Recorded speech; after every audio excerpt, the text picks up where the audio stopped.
I was dark-natured and born a cursed living voodoo doll. At birth, my father's mole tried to strangle me. Her face went blue and she choked to death, while I emerged completely unhurt. Servants, capos, and rogues. All those who wanted to harm me died the way they wanted me to die. Any harm inflicted upon my body will be reflected back onto others. Everyone believed I was a monster. My father wanted to throw me to the public sea, but my guileless sister Isabella saved me from drowning. But fate played a cruel trick on my innocent sister. She was sent by our heartless father to wed the brutal underworld padrino, the godfather Don Alessandro Greco. Chained and awake, she was slit on command at regular intervals, so the godfather's mistress could live off her blood. The godfather later slaughtered our family and I, alone and hopeless, died with Isabella tragically. When I opened my eyes, I was back on the night of the Alliance betrothal gala. I swear I shall avenge us in this life. In my past life, it was a pity that I married the gentle city councilor Matteo, also the vital heir. The godfather and I would have been a perfect match in hell. I would only be 1,000 times more evil than him. So when Don the godfather and the vital's heir stood in front of me and Isabella at the same time, I walked towards Don without hesitation. Isabella still clutched my hand, tears welling in her eyes. Valentina, you'll die there. I'll go in your place. I shook my head and clutched the marriage contract and laughed. This time, neither of us will die. 3 days later, 2 weddings were held in the cathedral at once. Matteo Vital came to collect Isabella himself. He arrived in a white and gold suit that made ceremonial dress look effortless. I watched him help Isabella into the limo. Be good to her, I thought. She deserves your love. Then I turned and stepped into my own. Don Alessandro had not come to meet me. He'd spent last night at a brothel house with his mistress. I've fucked that woman all night.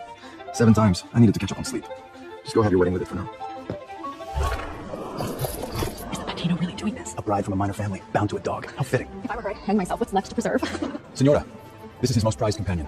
He felt it appropriate that it stand in his place for the ceremony. The padrino despises me. Even his capos don't bother hiding it. I said nothing. I looked past him to the Mama Greco seated on the main chair. She didn't rebuke him. My boy just came back from business. Exhausted. You're his wife. Show him some grace. The guests are waiting. Finish the ceremony. This was what Isabella had endured in our past life. She never told me. Valentina, stop stalling. You're asking me to complete the ceremony with a bitch? So your boy is equivalent to this bitch? How dare you! I dare nothing. I came here to wed the padrino, not a bitch. Silence, then scattered laughter. Nervous, surprised, quickly smothered. The Mama Greco's composure cracked at the edges. The pit bull snarled at the change in the room. It lunged, teeth bared. I sidestepped, fired my revolver once. Clean through its shoulder, blood sprayed across the stone. A dark red smear fanned out from the wedding nave. Droplets dotted the front of my white dress, crimson, deliberate like I meant it. It attacked me. What would you have had me do? Grab her! Someone get the dog! The doors swung open. The floor seemed to shift as Don Alessandro walked in. He moved in a dark suit, calm as a man used to having rooms fall silent. His eyes swept the crowd and landed on me, on the crushed animal, on the stain spreading across the stone, and on the absolute stillness in my face. You killed my dog. It started first. I'm going to kill you. I smiled. I knew he'd come eventually. Don Alessandro crossed the hall in a few strides and beckoned. A line of capos moved forward, guns leveled, the metal glinting in the torchlight. Don Alessandro, kill me, and you'll die.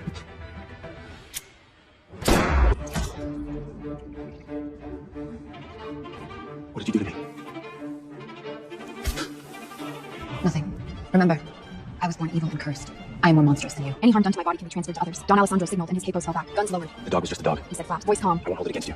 Generous. I let the word sit. We still haven't finished the marriage pact. You killed my dog and you want to... He stopped, stared. The pact isn't finished. And it stays unfinished.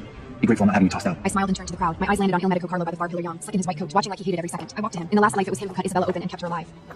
If Don Alessandro won't finish this right, I said calm. Perhaps you'd like to stand in. Carlo went pale. He looked at Don Alessandro, horror on his face. The insult stung deeper for being indirect. Don Alessandro pointed at Carlo without a tremor. Execute him. Any man suspected of betrayal, Don doesn't walk away. Carlo knew it. He was dragged off heated, eyes on me. Don Alessandro's jaw tightened. He turned back to the dais, face like a storm. All right. He said through his teeth. Fine. He completed the wedding ceremony. I did not make it easy for him. That night, he didn't come to the room. In the last life, Isabella had sat up until dawn in her dress, waiting. I gave Don Alessandro exactly 1 hour. Pack his things, I told my people. Everything. If you won't share the room, we won't make space for his things here. They did it without question. By the time Don Alessandro stormed into the courtyard, I was already asleep. My father's men, my goons, stood at the door, faces hard and loyal. Valentina. He said my name like it was a pistol shot. Open this door. I stayed silent. He slipped into the room like a shadow, all sharp angles and quiet menace. He closed the door behind him. Suddenly, I felt something warm wrapped around me. He leaned in close. Do you know how the last woman who crossed me ended up? He asked low. If you want to kill me, it won't be tonight. You still need the docks my family runs. The night stretched long and slow. Before dawn, the Mama Greco's aide came for me. You will come with me. No softness, no invitation. They led me to the Mama Greco's private suite. The room smelled of starch and hot metal linen piled, a heavy cast iron on the board. The Mama Greco sat at her dressing table, loose robe, a cigarette smoldering between 2 fingers. Valentina, She said without looking up. you iron my things. Of course, I answered. She tapped ash into the tray and watched me tie the apron around my waist. You will not eat before the clothes are pressed. No food until noon if it takes that long. You understand how discipline works here? Yes, I said. I pressed the iron over a sleeve. Heat hissed. Starch browned the fabric. In a past life, I noticed that every time Isabella came home, her hands were covered in blisters, her face pale and emaciated. So that's how it was. The Mama Greco said. You shall learn your place here. Hurry up, girl, or you prefer to starve? I waited until she had finished dressing, until she was standing in her finest robes, silver threaded. I picked up the iron. I did not touch the fabric, but pressed the hot plate hard against the inside of my left arm. With a blood-curdling scream, blisters instantly broke out all over the Mama Greco's arm. Her shriek brought Don Alessandro through the door in under a minute. He stood in the doorway and looked at his mother, shocked, furious, extensive burns on one arm, and then at me, standing beside her with a provocative expression. Throw her out! The Mama Greco hissed. Void the contract. She's a devil. Can't. Don Alessandro's voice was very flat. We need the doc. Worthless. The Mama Greco slammed her teacup into Don Alessandro's chest and shrieked. Good for nothing brat. Coward!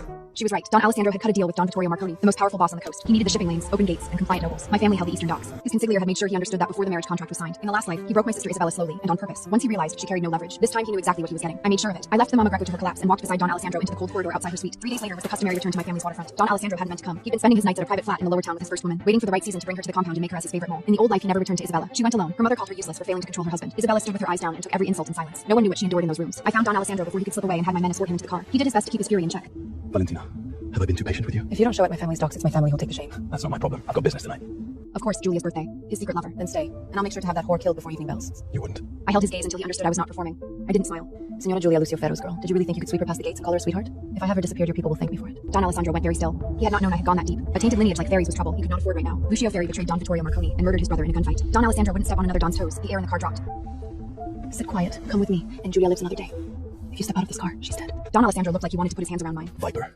You absolute viper. He came unwillingly. When we arrived, my sister Isabella was already there with her husband, Matteo, the city councilor. She had brought half a cartload of gifts, luxury watches, a custom gold medallion, and vintage wines pulled from the cellar. My mother received them with polite indifference. How thoughtful. And handed everything to the aide without looking. Isabella's expression did not change. She had long since learned to carry disappointment without showing it. But Matteo noticed. He reached over and covered her hand with his. Tenderly. Isabella saw me and smiled. She inspected me carefully. Valentina, my dear sister. And then exhaled when she found me safe and sound. Have they treated you badly? Before I could answer, Don Alessandro stepped forward. Who'd have the nerve? She's turned the whole household inside out. Threatened to kill me before we were even married. He was still furious about it. Isabella blinked at him. In the past life, he had not come here. His presence surprised her and scared her. She flinched. Matteo noticed her fear. Come, let's walk the dogs. They left together. Don Alessandro watched her go. Something shifted in his expression. Your sister, she's soft, measured, knows how to hold herself. You and she, same blood and yet you're a different animal. How does that happen? I should have taken her instead of you. I turned to face him. In the past life, he had taken Isabella, and he had unmade her, piece by piece, season by season, until there was nothing left that resembled the girl who had once circled me in the courtyard checking for bruises. Even his stablemen could lay a hand on her. He had used her as a blood vessel to sustain that Julia's life. Regrets? Say her name once more and I'll have Julia's tongue cut out. I misspoke. Don't touch her. Then go. I need to settle with my mother. I left him there and went inside. We were back at the family compound by late afternoon. Don Alessandro still had business that night. He went down to Julia's flat in the lower row. She rose when he came in, eyes already wet. Don, I thought you'd forgotten. I got held up. That viper made me stay. She pushed my hand. Of course I knew it was she. Good girl. Don Alessandro's hand slid under her dress, and the two became entwined. After the tenderness subsided, Julia held onto Don Alessandro. Her eyes and cheeks still flushed with the afterglow of passion. Our son is old enough to find a tutor. Could I not bring him to your household? Pack, I'll have a car. In 2 days you move up. You come to my place. Julia lowered her eyes and smiled. Thank you, Don. And behind the smile, behind the downcast lashes, emerged the calculating slyness. When we returned to the compound before the gate, I heard shouting. A kid barreled toward me, face red, hands flailing. You! It's because of you my mother can't come home! I'll kill you! I'll kill you! A woman came scrambling after him, snatching at his collar, her face white with terror. It was Julia. She hauled him back and turned to leave, the boy still thrashing in her arms, still screaming. Wait! She stopped then. Slowly, she sank to her knees with the child. Senora, he's just a child. Kids say stupid things. He means nothing by it. What do you call him? The Don's boy, my mother quickly stepped forward and struck Julia across the face. The boy erupted. Wait! You hit my mom! I'll have my old man kill you! I'll have you all killed! In the past life, the same child had put snakes in Isabella's bed, slipped them into her shoes. He terrorized her until she was too frightened to stand. Not this time. I watched him a moment, then closed the space between us and slapped him hard. I didn't want to do it, but he raised his hand in my house first, and in my house that is a line you don't cross. How dare you touch my boy? He's the Don's heir! My man struck her again. You are confused. There is no heir yet. There is no legitimate son. Everyone calls him that. Even the Mama Gretchen never objected. Everyone was sloppy with their facts. I looked down at the boy who had gone very still.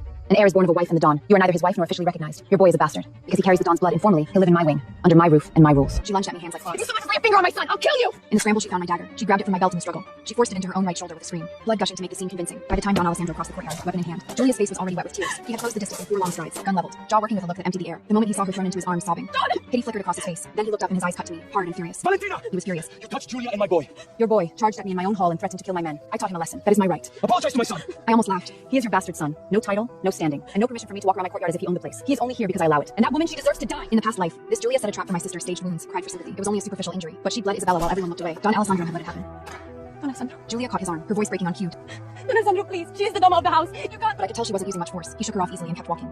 I stood where I was. Julia, I glanced at her. do you truly want me dead? Julia lowered her head, pretending not to dare to see what would happen next, but her eyes betrayed an uncontrollable, triumphant smile. Don Alessandro's hand moved. A gun came up, steady and cold. The muzzle rested an inch from my chest, the metal reflecting the courtyard lights. For one breath, the world narrowed.